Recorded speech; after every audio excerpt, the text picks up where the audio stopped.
youth charity, is that correct? Is that all? It I is, got that yeah. right, good. And then Ishaque is equally busy. He's part of the exhibition team of the East London Mosque, and he's a TV presenter with Iqra Bangla TV. And he's got a background in youth work, and the two of them have been working together on interfaith encounters for the last 10 years. So I'm very much looking forward to hearing what you're going to share with us. Thank you. Many thanks, Helen.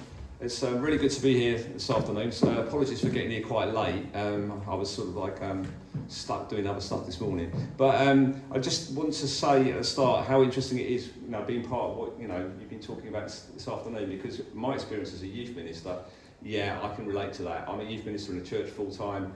Our young people numbers have gone down and down and down. So I think it's about being creative about the way that we sort of like engage as church. And Ishaque, I know that you've been very involved with young people over a number of years in your context, because you've been working sort of like at East London Mosque, doing Islamic awareness, haven't you? That's right. Yeah. So it's really good for we've actually been part of Iqra Bangla TV conversations. So we often sort of like sit on a couch. Today we're standing like this. So as I said, our friendship has gone on for many years. And just the context, really. So let's get it the right way around. That's the church building that I'm in. It's called Bethnal Green Mission Church, which used to be known as the medical mission in the local area. And this building is a lot larger, isn't it, Ishaque? Yes, How many people actually worship at East London Mosque? We could have 10,000 people praying at one time. Yeah. So if you But using stage as well, that means. Yeah. Exactly. So it's very different, a very different demographic. That said, the feast actually has its offices in this particular building, and we'll talk a bit more in a few minutes about that. But to start with, if we look back over a number of years, we've been involved in a lot of different activities together, haven't we? Can you think of some of the things that we've been involved in? So I remember the first one when we came with the young people and elders as well to your church. Yeah. It was Sunday, wasn't it? It was a Sunday, yeah. For them was the first time they're going to your church and to hear what you guys do. Yeah. So they were suspicious, what's going to happen? Yeah. So I would come and meet you, so we know each other, so that helped. And when we went out, actually everyone was very positive. Yeah. We met the young people as well. The second one was we went to football. Remember? We did, yeah, we went to Wembley. So that was a good link, and he helped us to spread to other places as well. Exactly, yeah. So we found ourselves in very different places, locations, and it's been really great just being part of that. We brought groups of young people together to be able to sort of like just have fun together, to be honest, and to make friends. That was the key thing about it. So I think that's a really important thing. Our strapline is about talking faith, making friends and changing lives. That's on the other side of the guidelines. Now you'll see on your tables that the guidelines for dialogue, which are really important as a foundation for anything we do. All right, and you might want to have a look at those kind of like speech bubbles there. There is another one that I'll come on to in a second. And these are, if you like, the foundation to anything we do. So we see our sort of friendship as being, these are things that we want to do as friends. Okay, and we expect that of our young people as well. So we always start off with the guidelines for dialogue, and it's about going through them systematically and actually asking, which guideline do you like? So Ishaque, have you got a favourite there? I do have it. Just let me say, I'm wearing this suit. I didn't realise then. Often people don't expect me wearing this suit, so I'm comfortable with that, to be honest. Mike, you look comfortable with your dress on, but I'll take mine anyway. Yeah. So my favourite one is the first one. So listen to others. So it makes it easy that I don't have to say much. So I'll go for the first one. Yeah. Okay. And listen to what everyone has to say, and that's quite a challenge. I've got a group of young people in school at the moment, and we meet in a garden shed. It's okay. It's a log cabin that we can sit in. And we use these guidelines, and honestly, getting them to actually stop talking sometimes is almost impossible, but they need to do that, okay? And I think we'd say that, here it's great, everybody's listening, or I think you're listening, you may be thinking about your journey home, I don't know, but that's one that is absolutely foundational. The one I like is actually the one that respects other people, even if you disagree with their views. And in the light of what you've been thinking about today, this morning, that's a really challenging one for me, because when somebody is kind of having a go at me, or if somebody is questioning me or cussing me, there's no way that I feel that I can be respectful. And yet, coming back to the small earlier, you were talking about being made in the image of God. I thought, yeah, that person on the tube, that person in school, that person on my estate who's giving me a hard time is made in the image of God? Can I love my enemy? You know, so I think that's something that I just wanted to sort of like think about. But you may have a favourite one. Just out of interest, we're going to find out from people here. Has anybody got another favourite in those guidelines that they want to just sort of shout out and share?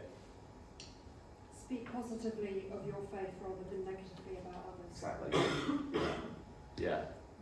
I think this opens the door for discussion, to be honest with you. I think people love talking about negatives. People like talking about differences. End of the day, we will have to live together.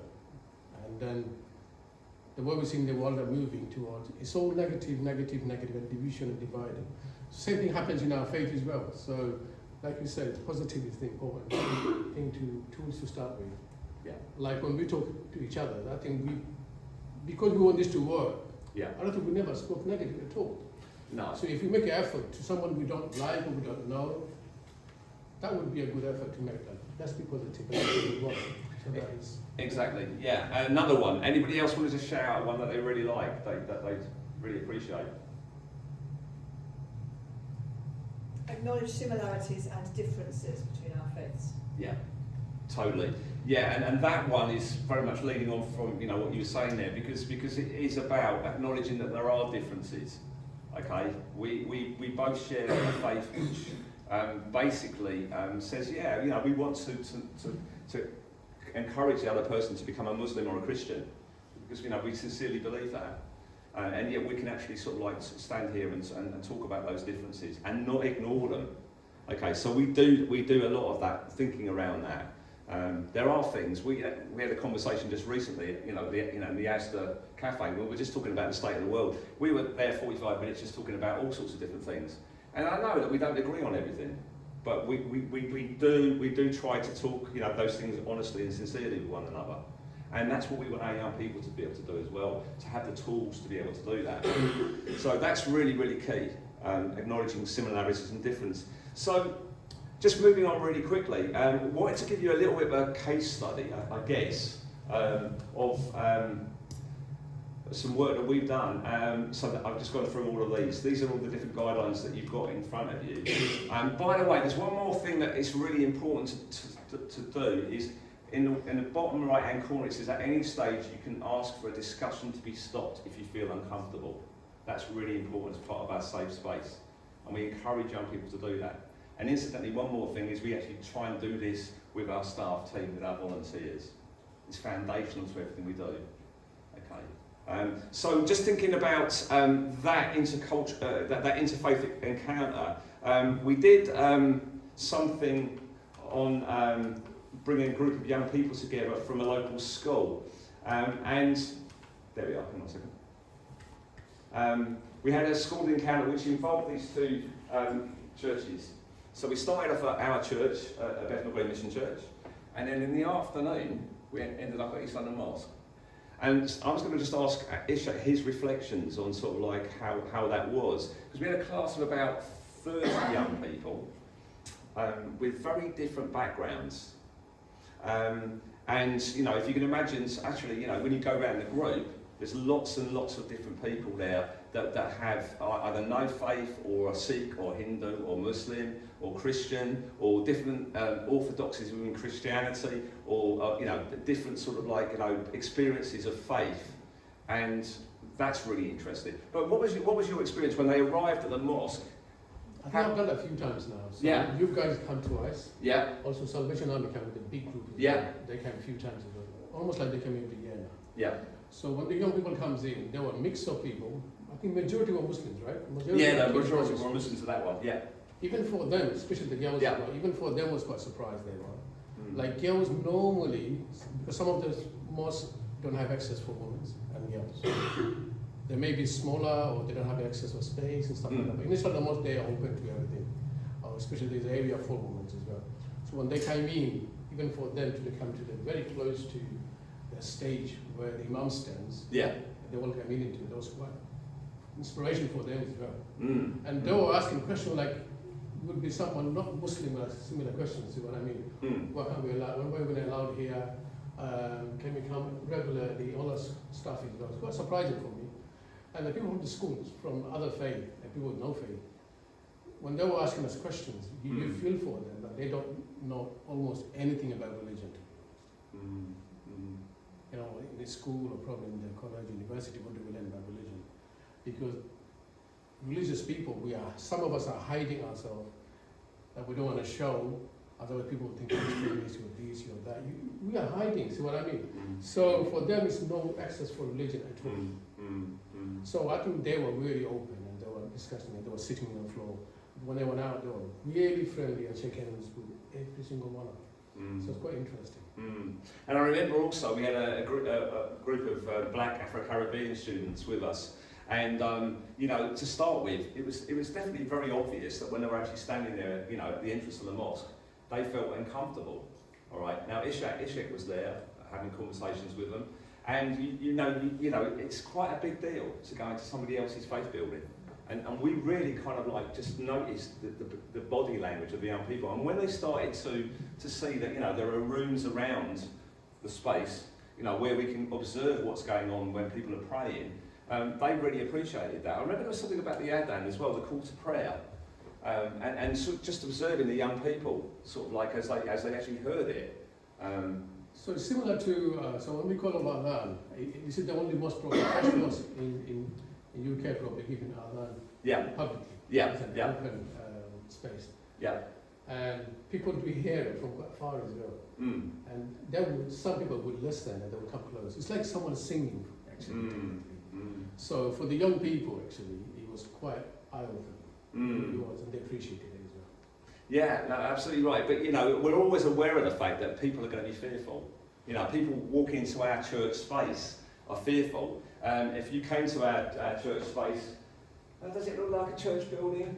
Well, it does, in the sense that we've got a scripture on the side there saying Jesus comes to me, you know, says, everybody can come and I'll give you rest. You know, it's there. You can see it from the railway. You know, sort of I am the bread of life. You know, there are lots of, you know, sort of religious sort of like symbols there on that church building. But in fact, going through that front door is a big deal. I know it's like that on a Sunday for a lot of people, if there's a church space. We often get people coming in thinking our cafe's open, it's not. You know, but that's actually a big deal, coming into a space. I remember when you brought you know, a group of friends, and we actually were in a different church, in inverted commas. It was actually a school. So, you know, I think it was fair to say that some of your colleagues were a bit unsure about where we were going to. So normally what happens is when you come with your kids, you go to a church or other places, sometimes you're frightened. What if my kid's leaning towards that faith as well? What if he leaves my own faith? So people are scared, or would be. So when I get to know Mark and when I see what they do, actually, technically they become more religious itself. Because when Mark asks me, in your faith, what do you do? 1, 2, 3, 4, here we go. He comes out and does his homework, to be honest with you. And I've seen it with the kids you work with. And I've been spoke to the youth workers you do. How do they react when Mark asks him those difficult questions? And technically, it reflects on their own faith and they become a better person, to be honest with you. And that's what we really appreciate, because I think there's something about you know, young people taking an interest. You know, we've had young people that wouldn't proclaim to have a faith, and they've actually kind of like come along and been part of you know, our project, and they actually really kind of like have lots of questions to ask of us, and that's why I really appreciate it. Because I mean, I have a Muslim colleague who's not with us today, who's, you know, is amazing. She you know, she really relates to the young people, and I know that we you know, in our lesson times in school, we've just been doing some work with year 9s. It's been brilliant to actually see her plus volunteers who have different faith backgrounds and no faith backgrounds actually kind of getting to know the young people and say, we take faith seriously. It represents our community in a large, you know, to a large degree. We can only relate to our own context, which is about actually a lot of young people come from a faith background into our hamlets where we are. I think that's fair to say, isn't it? You know, with that, yeah, there's lots of people that actually own faith. So that kind of gives you a little bit of a snapshot of that, but I'm also conscious of the fact that I represent sort of like colleagues here who really struggle as young Muslim women with some of the stuff that's been going on, you know, in our communities. So when we went back to last year, to the riots that were going on nationally, we were about to run a summer programme which involved moving around our community, and the young people and families were incredibly nervous about even going out. Okay, we have a lot of young people from Bengali Muslim backgrounds who really kind of like were worried. And this particular person is working with us as a youth worker now. She's in uni as well, but she's doing some junior youth work. She's from a Muslim background. She's previously been out in Italy, but has, you know, settled in the East End some years ago. And she remembers a social media post which was circulated back in 2018, encouraging followers to hurt hijabi girls. And that broke my heart when I told her, I briefed her, I said, is it okay for me to ask you some questions?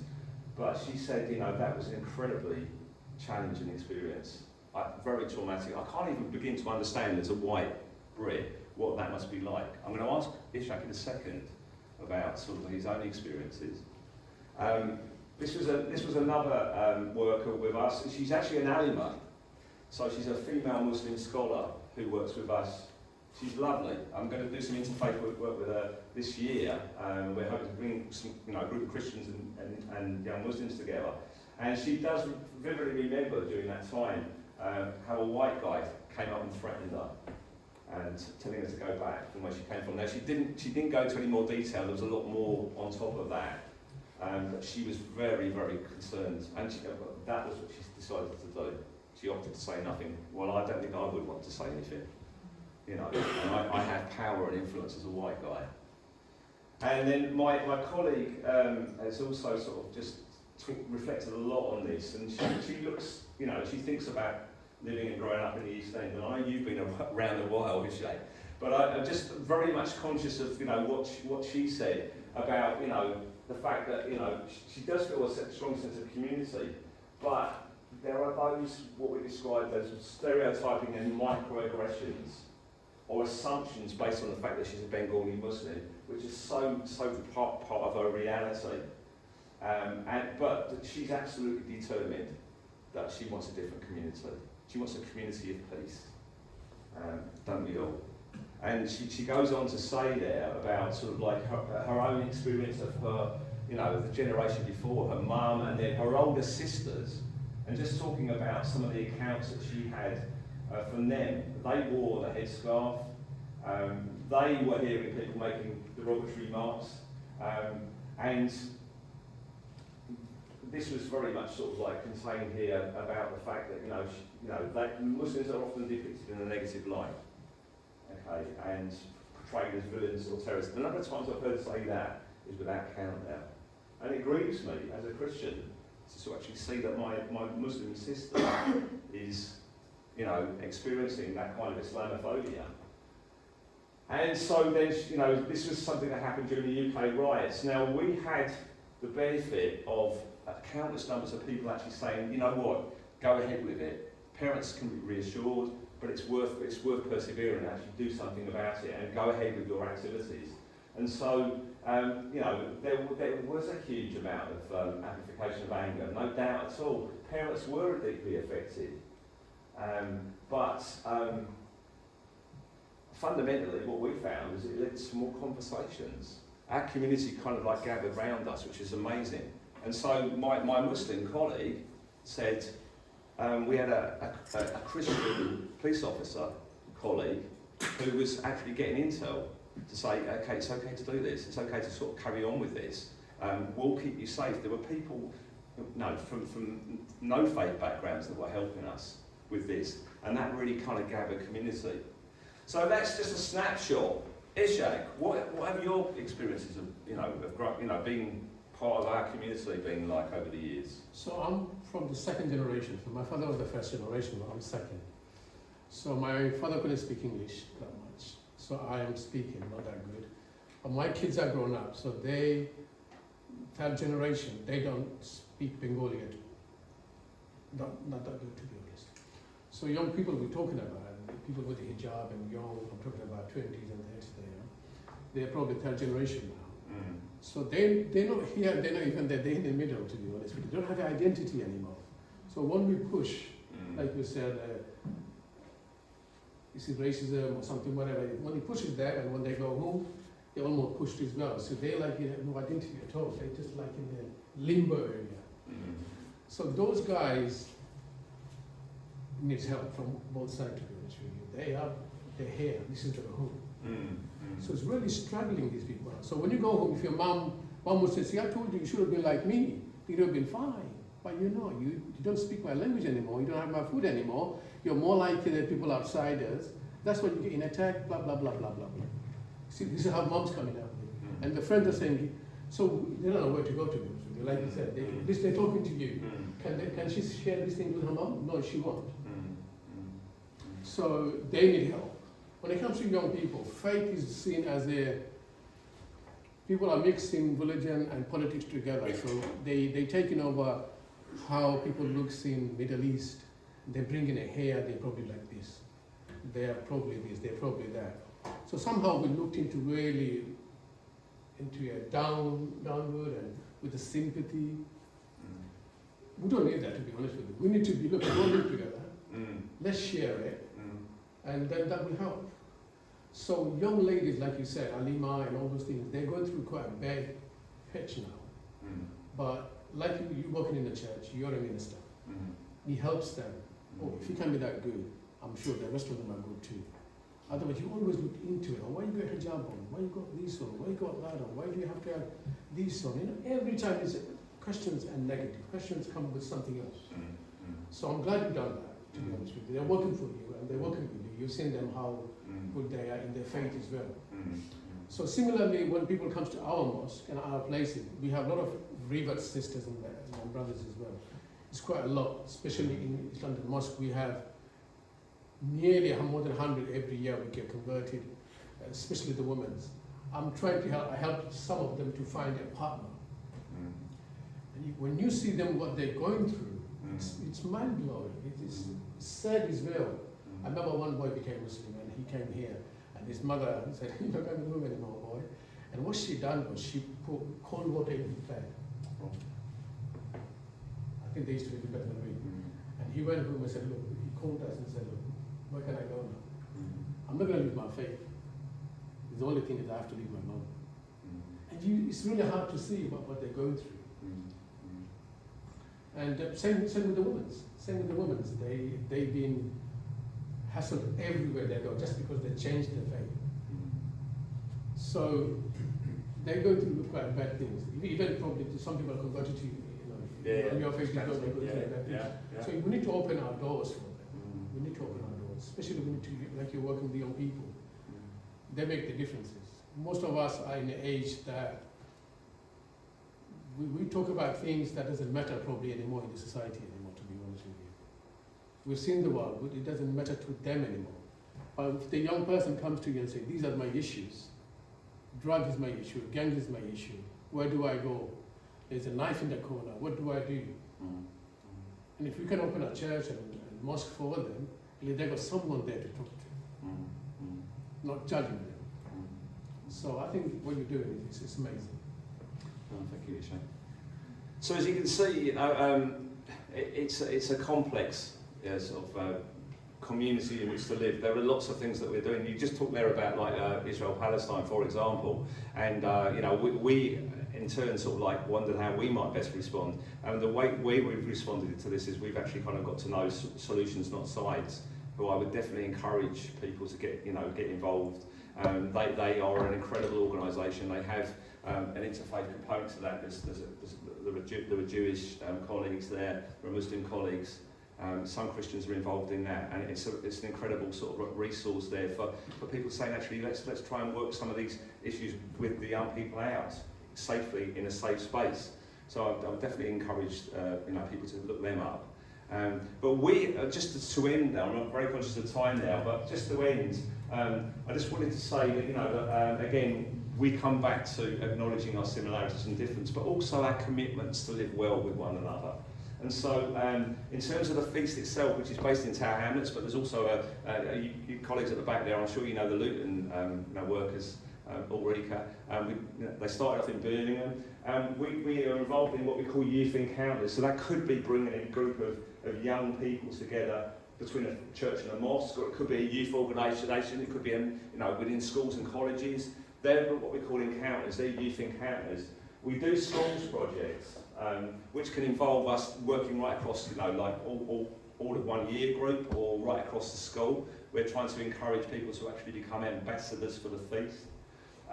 We also run curricular resources, which can be things like interfaith walks, which we love doing. We love to visit one another's religious buildings, looking at developing identity. And wellbeing programs. We have a pack of cards, which is really a very recent resource, which is just about having good dialogue, and it can work with adults, it can work with young people, or it can work with a mix of both.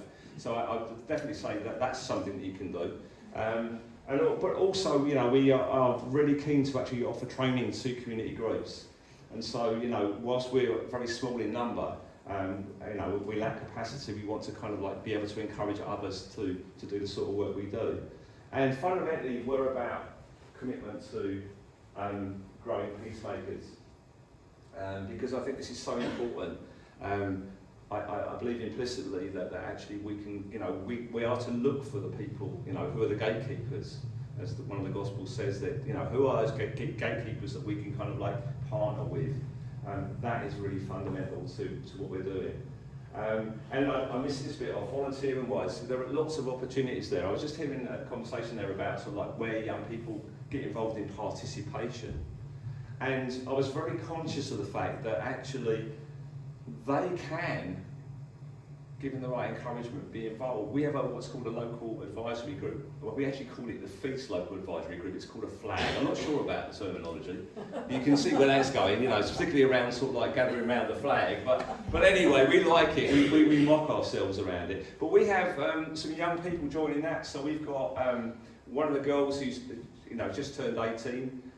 She's joined our group. We've got another Muslim young person who's going to join our group. 18-year-old. We've got young people from Christian backgrounds that are involved in that. So it's actually making friendships and actually changing the story, because don't our young people deserve better? Don't our young people deserve a place of peace? And I think we can offer that as people of faith here. So. Thank you, Ishaque, for coming today. Thank you for having me. Thank you. It's been an absolute pleasure, being on the stage with you again. We were just talking about the possibility of doing another TV interview, but we'll leave that for now. All right, thank you very much.